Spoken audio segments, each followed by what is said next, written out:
हो गए हैं, तो मैं एक बार 1,000 की फिगर देखना चाहता हूँ, उसके बाद आपको बुलाना चाहता हूँ। और वो 1,000 की फिगर आ गई है निधि में। दैट्स जी ग्रेट, सर। वंडरफुल। और to you. Thank you sir, thank you so much. और 1,000 का फिगर ऑलरेडी हमने क्रॉस कर लिया है, इसके लिए आप सभी को बहुत बहुत धन्यवाद कि आज आप सभी मीटिंग में आए हैं। आप सभी को एक बेहतरीन इंफॉर्मेशन यहाँ पर मिलने जा रही है।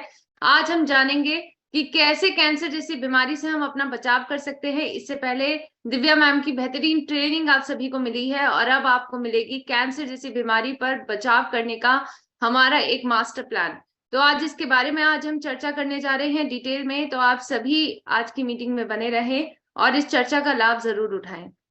आप सभी का बहुत बहुत स्वागत है हमारे आज के सेशन में और आई होप आप सभी स्वस्थ होंगे। आपकी स्वस्थ रहने की मनोकामना हम करते हैं और इसी मनोकामना के साथ हम आज के सेशन की शुरुआत करते हैं। आज का सेशन में हम जानेंगे कि कैसे हम कैंसर जैसी बीमारी, जिसे मौत का दूसरा नाम भी कहा जाता है, इस बीमारी से अपना बचाव हम कैसे करें। आज हम जानते हैं कि अगर हम इस बीमारी से अपना बचाव करना चाहते हैं, अगर हम चाहते हैं कि इस बीमारी के हम आसपास भी ना आए, तो आज हमें इस मूल मंत्र को ध्यान में रखना है। जी हाँ, ये मूल मंत्र है prevention is better than cure, यानी उपचार से बेहतर है बचाव। और आज अगर आप इस मूल मंत्र को अपने जीवन में अपनाते हैं तो आप सभी प्रकार की प्रॉब्लम से छुटकारा पा सकते हैं, चाहे वो कैंसर जैसी बहुत बड़ी भयानक बीमारी ही क्यों ना हो।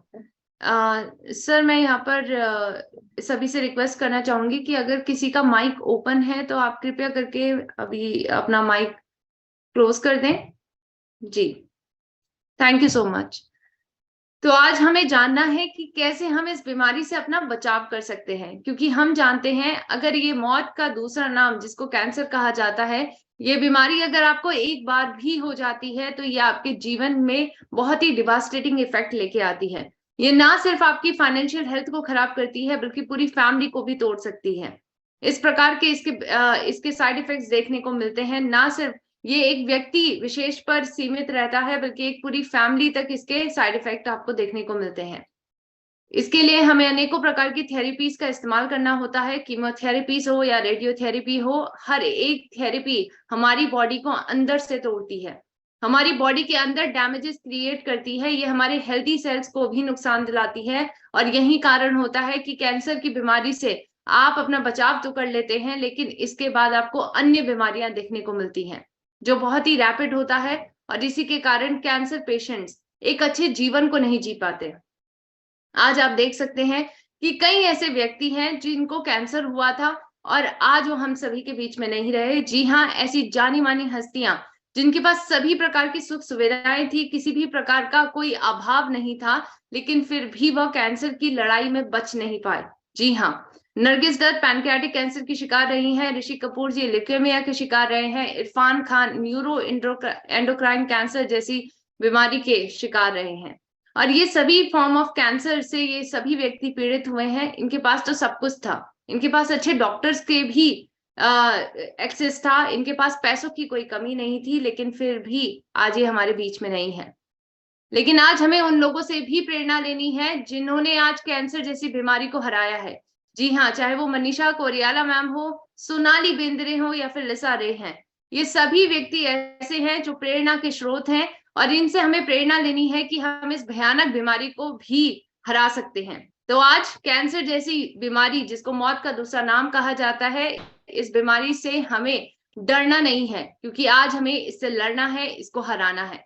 और इसको हराने के लिए आज हमारे पास क्या ऑप्शंस हैं, कैसे हम इसको हरा सकते हैं। सबसे पहला काम है इसकी गंभीरता को समझना।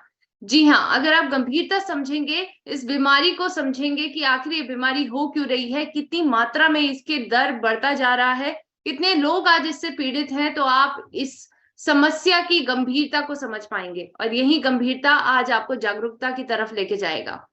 मैं आपको गंभीरता दर्शाने के लिए आईसीएमआर की एक रिपोर्ट दिखाना चाहती हूँ। जी हाँ, Indian council of medical research की एक रिपोर्ट पब्लिश की गई है हिंदुस्तान टाइम्स में, जहां पर साफ तौर पे बताया गया है कि भारत में 8 में से 1 व्यक्ति को कैंसर है। जी हाँ, 8 में से 1 व्यक्ति को कैंसर है। ये बहुत बड़ा डेटा है। साथ साथ ये भी फोरकास्ट किया गया है कि आगे आने वाले 5 सालों में ये दर 12% से बढ़ने वाली है। जो नॉन कम्युनिकेबल डिजीज है, गैर संक्रामक बीमारियां हैं जो एक व्यक्ति से दूसरे व्यक्ति पे नहीं फैलती हैं, इनकी दर भारत में दिन प्रतिदिन बढ़ती जाएगी और आगे आने वाले 5 साल में यानी 2025 तक इनकी दर 12% के दर से बढ़ेगी। तो आज हमें इसी डेटा को समझना है, क्योंकि कैंसर एक प्रकार की नॉन कम्युनिकेबल डिजीज है, यानी ये एक व्यक्ति से दूसरे व्यक्ति पे नहीं फैलती है। एक ऐसी गैर संक्रामक बीमारी है जो बेहद खतरनाक है। तो आज इस बीमारी को हमें समझना है और समझने के बाद इससे हमें लड़ना है। सबसे पहले हम समझते हैं कि आखिर कैंसर होता क्या है। देखिए, कैंसर एक प्रकार की नॉन कम्युनिकेबल डिजीज है, जैसा मैंने आपको बताया, एक व्यक्ति से दूसरे व्यक्ति में नहीं फैलती है। लेकिन आखिर इसका जनक क्या है, इसके पीछे का कारण क्या है? कारण है आपके अंदर छुपे रुस्तम सेल्स। जी हाँ, ये सेल्स हमारे लिए बेहद जरूरी हैं। हम जानते हैं कि हमारी बॉडी का निर्माण इन्हीं सेल्स के कारण हुआ है। जैसे कि घर का निर्माण ईंट के माध्यम से होता है, वैसे ही हमारी बॉडी के छोटे बिल्डिंग ब्लॉक की तरह ये काम करते हैं और इसके कारण हमारी बॉडी का निर्माण किया जाता है। इसमें टिश्यू का निर्माण होता है, सेल के निर्माण से टिश्यू का निर्माण होता है, टिश्यू से ऑर्गन बनते हैं, ऑर्गन से ऑर्गन सिस्टम बनते हैं और यही आपकी पूरी बॉडी की एक आधारशिला है। और यही आधारशिला में अगर हम इस सेल डिवीजन की प्रोसेस को समझे, सेल बनते कैसे हैं, सेल बनने की प्रोसेस कुछ इस प्रकार से होती है कि हमारे बॉडी में जो पुराने सेल्स होते हैं उनकी जगह पे नए सेल्स आते हैं और ये सेल्स का बनना एक सेल डिवीजन के माध्यम से होता है। सेल डिवीजन एक ऐसी प्रोसेस होती है जिसमें पुराने सेल से नए सेल्स मिलकर बनते हैं और यही प्रोसेस में अगर किसी प्रकार का डिफेक्ट आ जाए तो यही डिफेक्ट हमारे एबनॉर्मल सेल का निर्माण करते हैं। जी हाँ, सेल्स को दो कैटेगरी में हम समझ सकते हैं, एक होते हैं नॉर्मल सेल और एक होते हैं एबनॉर्मल सेल। नॉर्मल सेल्स की ग्रोथ की प्रक्रिया बिल्कुल सिंप्लीफाइड होती है, यानी एक वक्त बाद वह ग्रो करना बंद कर देते हैं और इसके बाद प्रोग्राम सेल डेथ का जो एक पूरी प्रक्रिया होती है वह देखने को मिलती है वहां पर। लेकिन इसी प्रकार से अगर आप एबनॉर्मल सेल्स के बारे में समझे तो एबनॉर्मल सेल कुछ इस प्रकार से होते हैं कि जब इनको ब्लड सप्लाई मिलनी शुरू होती है तो ये रैपिड रेट में ग्रो करते हैं। इनकी ग्रोथ का कोई भी ठिकाना नहीं होता है, कहीं पे भी ये रुकती नहीं है और इसी के कारण आगे चलकर ये दूसरे सेल्स को भी इन्फेक्ट करती है। आगे चलकर ये लंप ऑफ टिश्यू का निर्माण करती है और यही लंप ऑफ टिश्यू आगे चल के ट्यूमर का फॉर्मेशन करता है। ये ट्यूमर दो प्रकार के होते हैं। सबसे पहला होता है कैंसरस ट्यूमर, जिसको हम मैलिग्नेंट कैंसर के नाम से भी जानते हैं, जो ब्लड सप्लाई मिलने के कारण ये और सारे ऑर्गन्स में फैलता है और कैंसर जैसी बीमारी को आपकी पूरी बॉडी में फैलाने में सक्षम रहता है। इसी प्रकार से दूसरा टाइप ऑफ ट्यूमर होता है बेनाइन ट्यूमर, जो फैलता नहीं है, एक प्रकार से एक गांठ की तरह बन जाता है। ये गांठ आगे चल के कैंसरस भी हो सकती है, नॉन कैंसरस भी हो सकती है। तो आज आपको अपनी बॉडी के छुपे रुस्तम सेल से बचना है। जी हाँ, कैंसर का रिस्क हर एक व्यक्ति के अंदर है, क्योंकि हम सभी के अंदर सेल्स हैं, हम सभी के अंदर एबनॉर्मल सेल्स हैं। और बात आती है कि अगर हमारी बॉडी में एबनॉर्मल सेल की मात्रा ज्यादा हो जाती है तो इसका रिस्क भी बढ़ जाता है, कैंसर होने का रिस्क बढ़ता है। तो आज हमें इन्हीं रिस्क फैक्टर को समझना है कि आखिर क्या ऐसे कारण हैं जिन कारणों के कारण आज आपको कैंसर का रिस्क बढ़ता जा रहा है। इन एबनॉर्मल सेल की मात्रा बढ़ती जा रही है और जितने ज्यादा एबनॉर्मल सेल होंगे उतनी ज्यादा हमारे कैंसर के चांसेस बढ़ जाएंगे। तो आज सबसे पहला रिस्क फैक्टर जिसके कारण एबनॉर्मल सेल की मात्रा आपकी बॉडी में बढ़ रही है वह है स्मोकिंग एंड तंबाकू। जी हाँ, स्मोकिंग और तंबाकू का कंजम्पशन करना, इसका इस्तेमाल करना आज आप सभी के लिए बेहद घातक है, क्योंकि आज इसी के कारण आपकी बॉडी में अनेकों प्रकार के टॉक्सिन्स जा रहे हैं। ये टॉक्सिन्स आपकी बॉडी में कई प्रकार के चेंजेस करते हैं, जिसमें एबनॉर्मल सेल का फॉर्मेशन भी आता है और यही कारण होता है कि आज कैंसर जैसी बीमारी का रिस्क हर एक व्यक्ति में पाया जा रहा है जो तंबाकू और स्मोकिंग का सेवन करते हैं। बढ़ते हैं अपने दूसरे रिस्क फैक्टर की तरफ। ये दूसरा रिस्क फैक्टर है शराब का सेवन करना। जी हाँ, अल्कोहल कंजम्पशन। आज शराब कैंसर का एक बहुत बड़ा कारण बन चुका है और इसको मानने के लिए कई व्यक्ति तैयार नहीं होते हैं, लेकिन ये प्रूवन है साइंटिफिकली कि आज कैंसर भी होता है अल्कोहल के कंजम्पशन के कारण। नेशनल कैंसर इंस्टीट्यूट जैसे जाने माने इंस्टीट्यूट का साफ तौर पे ये मानना है कि एविडेंस के माध्यम से इन्होंने पता करा है कि अगर आप अल्कोहल पीते हैं, अगर आप अल्कोहल का कंजम्पशन करते हैं तो इसके कारण आपका कैंसर का रिस्क भी डबल हो जाता है। इसके पीछे का कारण अगर आप समझे तो इसके पीछे बहुत ही स्ट्रॉन्ग साइंटिफिक कंसेंसस है। ये माना जाता है कि आपकी बॉडी में जब आप अल्कोहल का कंजम्पशन करते हैं तो इसको साइंटिफिक लैंग्वेज में हम इथेनॉल के नाम से जानते हैं। ये इथेनॉल जब आपकी बॉडी के अंदर जाता है तो ये बॉडी के अंदर एक प्रकार के टॉक्सिक केमिकल में कन्वर्ट होता है जिसका नाम है एसिटल्डिहाइड। ये एसिटल्डिहाइड आपके लिए बेहद खतरनाक होता है, क्योंकि इसी केमिकल के कारण आज आपके क्रोमोसोम्स के रीअरेंजमेंट में चेंजेस आते हैं, आपके डीएनए में मिस्टेक्स आते हैं, और यही आगे चलकर एबनॉर्मल सेल का निर्माण करते हैं। तो आज अगर आप एक बूंद शराब की ले रहे हैं या फिर एक ग्लास शराब की ले रहे हैं, दोनों का सेम इफेक्ट है। और आज इसी के कारण आपको कैंसर जैसी बीमारी से बचना है, अगर आपके अंदर अगर ये इच्छा है, तो आपको शराब का सेवन करना बिल्कुल बंद करना होगा। बढ़ते हैं तीसरे रिस्क फैक्टर की तरफ, जो है प्रोसेस्ड फूड का सेवन करना, अनहेल्दी डाइट का सेवन करना। जी हाँ, आज हमारी अनहेल्दी ईटिंग हैबिट्स ही हमें कैंसर जैसे रिस्क की तरफ लेके जा रही है, इस बीमारी के रिस्क की तरफ लेके जा रही है। International Agency for Research on Cancer, World Health Organization की एक सब्सिडरी है, जो साफ तौर पे ये बताती है कि अगर आप रेड मीट का सेवन करते हैं तो इसके अंदर नाइट्रिक एसिड पाया जाता है। ये नाइट्रेट कहीं ना कहीं हमारी बॉडी के लिए बेहद घातक है, क्योंकि ये लेवल 1 कार्सिनोजेनिक कंपाउंड है, इसके कारण कैंसर होता है। इसी प्रकार से आज आपको इन सभी प्रकार की अनहेल्दी डाइट से बचना है, चाहे वो प्रोसेस्ड फूड का सेवन करना हो, चाहे वो हमारा फास्ट फूड का सेवन करना हो, या फिर रेड मीट का सेवन करना हो। आप सभी को बढ़ना है एक प्लांट बेस्ड डाइट की तरफ, क्योंकि जितना ज्यादा हम प्लांट बेस्ड डाइट को कंजम्पशन करेंगे, हमारी बॉडी में न्यूट्रिएंट्स भी उतने मिलेंगे, हमें प्रॉपर हेल्थ बेनिफिट्स मिलेंगे, साथ साथ ये एबनॉर्मल सेल की मात्रा भी हमारी बॉडी में कम होगी। तो आज आपको ये मॉडिफिकेशंस को अपनाना है, क्योंकि ये आपको आपके कैंसर के रिस्क से दूर रखेगा। बढ़ते हैं चौथे फैक्टर की तरफ। चौथे रिस्क फैक्टर है आज के वक्त में हमारा निष्क्रिय जीवन। जी हाँ, हमारी जीवन शैली आज हमारे कैंसर जैसी बीमारी का एक बहुत बड़ा कारण बन चुकी है, और इसीलिए आप सभी के लिए जरूरी है ये समझना कि इस निष्क्रियता को त्यागना जरूरी है, यानी अपनी लाइफस्टाइल में हमें फिजिकल एक्टिविटीज को इंक्लूड करना जरूरी है, हमें एक एक्टिव लाइफस्टाइल जीने की जरूरत है। तो इस एक्टिव लाइफस्टाइल के लिए आप क्या कर सकते हैं? प्रतिदिन अपने आप के लिए, अपनी बॉडी के लिए, अपनी मेंटल हेल्थ के लिए और अपने फिजिकल हेल्थ के लिए आपको वक्त निकालना है। जी हाँ, कितना वक्त निकालना है? आधा घंटा या फिर 1 घंटा। अगर आप प्रतिदिन अपने आप के लिए इतना वक्त निकालते हैं, वॉकिंग करते हैं, जुम्बा करते हैं, एरोबिक्स या फिर कोई भी ऐसी आपकी मनपसंद एक्सरसाइज जिसके माध्यम से आपको खुशी महसूस होती है, जिसको करने में आपको मजा आता है, तो आप इस प्रकार की एक्सरसाइजेस के माध्यम से अपने आप को सक्रियता की तरफ बढ़ा सकते हैं और कैंसर जैसी बीमारी से अपने आप को बचा सकते हैं। बढ़ते हैं पांचवें रिस्क फैक्टर की तरफ, जो है आज का एनवायरनमेंट। ऐसा एनवायरनमेंट जिसमें पॉल्यूशन बहुत ज्यादा है, पॉल्यूटेंट्स बहुत ज्यादा है, यूवी रेडिएशन बढ़ती जा रही है, क्योंकि आज हम जानते हैं कि ओजोन लेयर की परत भी दिन प्रतिदिन कम होती जा रही है। तो आज यही कारण है कि हमारी बॉडी में कई प्रकार के चेंजेस हो रहे हैं इन सभी प्रकार के ऑक्सीडेंट्स के कारण। जी हाँ, आज हमारे आसपास के ये सभी टॉक्सिन्स ऑक्सीडेंट्स का निर्माण करते हैं हमारी बॉडी के अंदर, और यही ऑक्सीडेंट हमारे लिए बेहद घातक है, क्योंकि ये एक प्रकार के कार्सिनोजेनिक कंपाउंड है। कार्सिनोजेनिक कंपाउंड यानी कैंसर कॉजिंग कंपाउंड।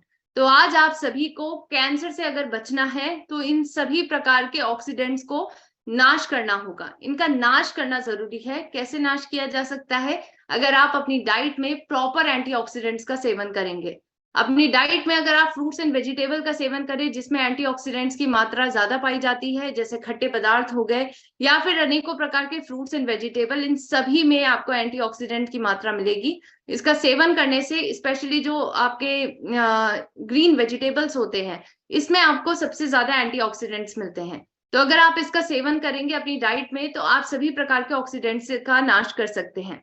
बढ़ते हैं सिक्स्थ रिस्क फैक्टर की तरफ, जो है हमारे आसपास मौजूद छोटे छोटे ऐसे कण जो दिखाई नहीं देते हैं लेकिन हमारे लिए होते हैं बेहद घातक। सभी प्रकार के रोगाणु, विषाणु, वायरसेस, बैक्टीरिया या फिर सभी प्रकार की माइक्रोबियल कम्युनिटी। ये माइक्रोबियल कम्युनिटी, ये सभी वायरसेस हमें अनेकों प्रकार के इन्फेक्शन से ग्रसित करती हैं, वायरल बीमारियों से ग्रसित करती हैं, और इसी के कारण आज हमें कैंसर का रिस्क बढ़ जाता है। चाहे वो बैक्टीरियल इन्फेक्शन हो या फिर फंगल इन्फेक्शन हो या फिर हेपेटाइटिस जैसी बीमारी हो, जो क्रोनिक स्टेज में जाकर आज कैंसर भी बन सकती है। तो आज आप सभी को आगाह रहने की जरूरत है कि आप सभी के आसपास जो रोगाणु और विषाणु हैं, इनको हम रोक तो नहीं सकते हैं, लेकिन अपनी बॉडी की एक इन्नेट क्षमता है, जी हाँ, एक ऐसी क्षमता जो हमारे अंदर पहले से ही मौजूद है, उसको बेहतर बनाना है, अपनी इम्यूनिटी को बेहतर बनाना है ताकि आप कैंसर से बच सकें। तो अपनी इम्यूनिटी को बेहतर बनाने के लिए आज हमें इम्यूनिटी बूस्टर्स का इस्तेमाल करना है, और यही सभी इम्यूनिटी बूस्टर्स आज आपको अनेकों प्रकार के फूड प्रोडक्ट्स में मिल जाएंगे। साथ साथ आज एंड ऑफ द सेशन में हम बताएंगे कि कैसे आपको ये सभी चीजें एक पावर पैक में मिल सकती है, एक सिंगल पदार्थ में मिल सकती है। तो उसके बारे में हम डिटेल में चर्चा करेंगे। बढ़ते हैं अपने नेक्स्ट रिस्क फैक्टर की तरफ, जो है इन्फ्लामेशन यानी सूजन। आज हम जानते हैं कि अंदरूनी सूजन जो बेहद घातक है, ये अंदरूनी सूजन आज 80% बीमारियों का रिस्क फैक्टर बन चुका है। यानी कैंसर जैसी बीमारी भी आज आपके अंदरूनी सूजन के कारण हो सकती है। तो आज आप सभी को क्या करना है, इन सभी रिस्क फैक्टर को कॉम्बैट करना है, यानी इनको चुन चुन के मारना है। इन सभी चीजों को अपनी लाइफ से एंड करना है, इनको हटाना है और एक हेल्दी लाइफस्टाइल की तरफ बढ़ना है, जिससे हम कैंसर जैसी बीमारी से अपना बचाव कर सकें। बचाव करना बेहद जरूरी है। तो उसके लिए आपको सही वक्त पे सही कदम लेने हैं। ये कदम कुछ इस प्रकार से हैं। सबसे पहले आपको अपनी लाइफस्टाइल मॉडिफिकेशन में, अपनी डाइट में कुछ ऐसी चीजों को इंक्लूड करना है जिसके अंदर एंटी कैंसर प्रॉपर्टीज हैं। जैसे कि हल्दी का इस्तेमाल हम सभी करते हैं, डेली बेसिस पे करते हैं। हल्दी का इस्तेमाल अपने खाने पे करें। जिंजर यानी अदरक का इस्तेमाल आप सभी को करना है और लहसुन का इस्तेमाल आपको करना है, क्योंकि इसके अंदर सभी प्रकार के एंटी कैंसर प्रॉपर्टीज पाई जाती हैं और आपकी बेटर हेल्थ के लिए ये मदद करती हैं। इसी के साथ साथ आज हमें बात करनी है एक ऐसे कंपाउंड के बारे में, एक ऐसे मिराकुलस न्यूट्रास्यूटिकल के बारे में जिसका नाम है गामा ओरिजिनॉल और जिसके काम है बहुत बड़े। जी हाँ, इसके काम है बहुत सारे, क्योंकि आज एक रामबाण इलाज की तरह ये साबित हो रहा है। चाहे आप कोई भी बीमारी लें, चाहे वो संक्रामक बीमारी है या फिर गैर संक्रामक बीमारी है, हर एक बीमारी पर बेहतरीन काम कर रहा है आपका अपना गामा ओरिजिनॉल। इन बीमारियों में से एक बीमारी है कैंसर। कैंसर जैसी बीमारी पर भी आज ये बेहतरीन उपचारक की तरह भी साबित हो रहा है और एक बचाव के एजेंट की तरह भी साबित हो रहा है, क्योंकि आज इसके अंदर ये 3 प्रॉपर्टीज पाई जा रही हैं जो इसको एक बेहतरीन एंटी कैंसर एजेंट बनाती है। सबसे पहली प्रॉपर्टी इसके अंदर पाई जाती है एक बेहतरीन मोस्ट पावरफुल नेचुरल एंटीऑक्सीडेंट होने की। जैसा कि मैंने आपको बताया कि आपकी बॉडी में कैंसर का रिस्क बढ़ जाता है अगर ऑक्सीडेंट्स की मात्रा ज्यादा होती है, और इसी ऑक्सीडेंट की मात्रा को कम करने के लिए आज एक बेहतरीन पावरफुल नेचुरल एंटीऑक्सीडेंट का इस्तेमाल करना आप सभी के लिए जरूरी है। हम जानते हैं कि गामा ओरिजिनॉल के अंदर एंटीऑक्सीडेंट की पावर विटामिन ई से 4 गुना ज्यादा बेहतर है।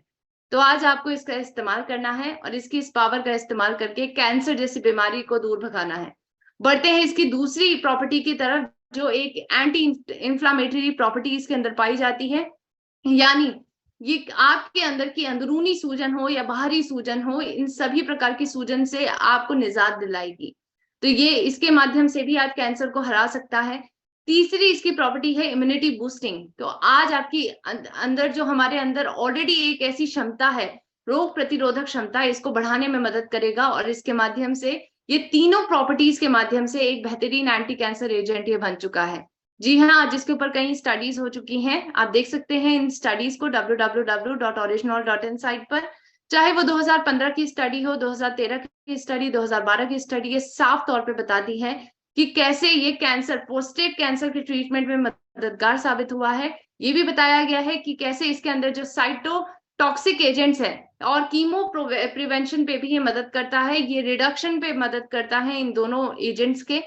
साथ साथ ये पाया गया है 2012 की स्टडी में कि कैंसर को ये बेहतरीन तरीके से कम कर सकता है और इसको प्रिवेंट कर सकता है, क्योंकि इसके अंदर एंजियोजेनेसिस की प्रोसेस को इनहिबिट करने की क्षमता है।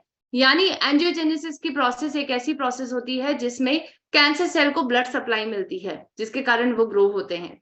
तो आज इसी कैंसर सेल को जो ब्लड सप्लाई मिल रही है उसको कट डाउन, उसको काटने का काम करती है, इसको रोकने का काम करती है, जिसके कारण कैंसर के सेल ग्रो नहीं करते हैं।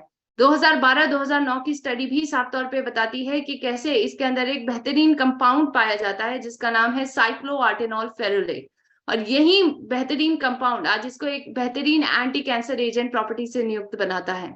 1998 की स्टडीज ये साफ तौर पर बताती है कि कैसे ये एंटी एंजियोजेनिक मैकेनिज्म को प्रमोट करता है और आज आपके अनेकों प्रकार के ट्यूमर प्रमोटिंग इफेक्ट को भी इनहिबिट करता है। ये सभी स्टडीज आप देख सकते हैं हमारी साइट www.original.in पर। आपको वहां पर डिटेल में स्टडीज भी मिलेगी, टेस्टिमोनियल्स भी मिलेंगे। आप टेस्टिमोनियल देख सकते हैं हमारी साइट पे, हमारी यूट्यूब चैनल पे। और इसी माध्यम से आज ना सिर्फ ये स्टडीज बता रही हैं कि कैंसर के बचाव के लिए और इसके उपचार के लिए आज आप सभी को गामा ओरिजिनॉल की जरूरत है, बल्कि भारत के कई ऐसे टॉप एक्सपर्ट्स हैं जो आज ये मानते हैं, ये सभी एलोपैथिक दवाइयों के विख्याता हैं, ये सभी डॉक्टर्स का मानना है कि आज गामा ओरिजिनॉल के माध्यम से हम एक कैंसर मुक्त भारत बना सकते हैं। डॉक्टर राहुल भार्गव जाने माने डॉक्टर हैं फोर्टिस हॉस्पिटल नोएडा के, और इनका साफ तौर पे मानना है कि अगर आप गामा ओरिजिनॉल का इस्तेमाल करते हैं लंबे समय तक, तो आप कैंसर जैसी बीमारी को प्रिवेंट कर सकते हैं, अपना बचाव कर सकते हैं इस बीमारी से। कैसे कर सकते हैं? दो प्रकार से कर सकते हैं। सबसे पहला, नॉन किलिंग सेल्स को ये एक्टिवेट करता है आपकी बॉडी में, जो कैंसर सेल की ग्रोथ को रोकता है। इसी प्रकार से जो एंजियोजेनेसिस की प्रोसेस है, एंजियोजेनेसिस की प्रोसेस जैसे मैंने आपको बताया, ब्लड सप्लाई मिलती है कैंसर सेल को, उसको रोकने का काम करता है ये, और इसी माध्यम से कैंसर की ग्रोथ को रोकता है। तो आज इन दोनों माध्यम से कैंसर पर बेहतरीन तरीके से काम करता है आपका अपना गामा ओरिजिनॉल। और आज डॉक्टर राहुल भार्गव जी का ये विश्वास है कि अगर आप गामा ओरिजिनॉल का इस्तेमाल करते हैं तो लंबे समय तक इसका इस्तेमाल करने से इस भयानक बीमारी से आप बच सकते हैं और एक कैंसर मुक्त भारत हम बना सकते हैं।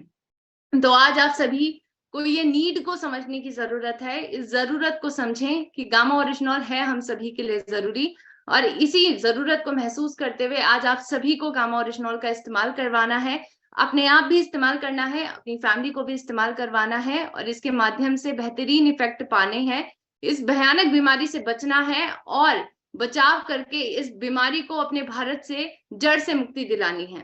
इसी के साथ आज के सेशन को हम यही समाप्त करते हैं। Thank you sir for making me the part of this session. आप सभी का दिन शुभ हो। Thank you sir. Thank you so much Nidhi ma'am, बहुत शानदार जानकारी देने के लिए। कैंसर को लेके एक्चुअली बहुत सारे लोगों में बहुत सारे कन्फ्यूज़न रहते हैं, और वो कन्फ्यूज़न निश्चित रूप से आज कम हुए होंगे। आपने कारण भी बताया कि किन वजहों से कैंसर होने की संभावना रहती है, और साथ में आपने उनका निदान भी बताया कि क्या करके हम लोग बचाव कर सकते हैं। और शुरुआत आपने एक बहुत शानदार लाइन से की थी, परहेज इलाज से बेहतर है, prevention is better than cure.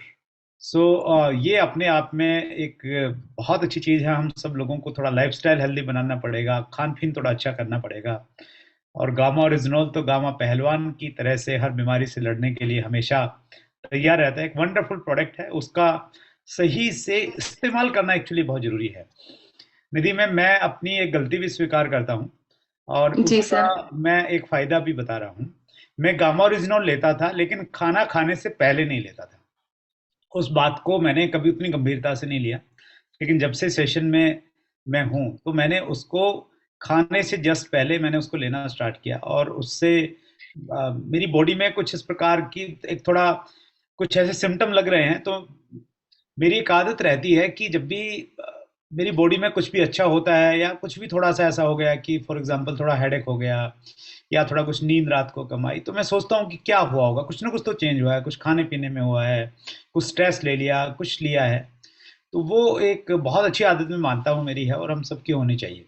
तो मैं अपनी जी बॉडी में कुछ देख पा रहा था कि कुछ थोड़ा डाइजेशन ठीक हो गया, मैं एनर्जेटिक रहा, थोड़ा सा रात तक आते आते थोड़ा सा ये रहता था कि थोड़ा सा हेडेक हो जाता था समटाइम। लेकिन जब से मैं गामा पहले भी ले रहा था, लेकिन अभी मैंने क्या किया है, गामा ओरिजिनॉल को मैं खाना खाने से जस्ट पहले ले लेता हूँ। पहले उसको कंज्यूम किया, उसके बाद में खाना लिया। तो मैंने वही एक कारण देखा जो मैंने चेंज किया है। तो ये एक अद्भुत प्रोडक्ट है अपने आप में, लेकिन उसका सही इस्तेमाल होना वो बहुत ज़्यादा मायने रखता जी। है। सो ये मेरी लर्निंग है इस 3 दिन के सेशन में अभी तक। और कल बहुत सारे लोगों के प्रश्न थे, जो कल हमारा टॉपिक था डाइजेशन से रिलेटेड, हम सब के प्रश्न नहीं ले पाए थे। तो आप कल का प्रश्न भी ले सकते हैं, जिन साथियों का कल अगर नंबर नहीं आया था। और आज कैंसर से संबंधित आपका कोई भी प्रश्न है, वो प्रश्न भी आप ले सकते हैं। अब भी हमारा 1000 लोगों का जो जूम है वो बिल्कुल पैक है। लोग आने का प्रयास कर रहे हैं, आ नहीं पा रहे हैं। तो आप प्रयास कीजिएगा, कल आप और आपकी टीम के जो साथी हैं वो टाइमली इस प्रोग्राम में आ जाएं, ताकि उनको ये परेशानी नहीं हो कहीं ना कहीं। सो बड़े बड़े लीडर्स यहाँ पे जुड़े होंगे। लास्ट में मैं उनको पर्सनली ज़रूर मैं उनको थैंक्स करना चाहूँगा, लेकिन उससे पहले हम लोग थोड़ा क्वेश्चन लेना स्टार्ट करते हैं। और हमारा यस नियम यस। यही रहता है कि जिनका वीडियो ऑन है उनको हम लोग पहला मौका उनको देते हैं, और कुछ नए साथी हमारे बीच में हैं उनको भी मौका देंगे। हम सबसे पहले उनको मौका देंगे जिन्होंने कल प्रश्न नहीं पूछे थे। उत्तम चक्रवर्ती जी हमारे बीच में हैं। सर स्वागत है आपका उत्तम सर। सर आप जी sir. Thank you sir, thank you sir. मैं क्या बताऊं, आज का जो सेशन हुआ माइंड ब्लोइंग सेशन सर, इतना अच्छा सेशन हमारा तरफ से मैंने देखा नहीं। और सबसे पहली बात क्या बताऊं सर, हमारा घर के अंदर मेरे मिसेस, मैं एक बार उनको, मैं तो पीयूसी में है उसको उतारो सर।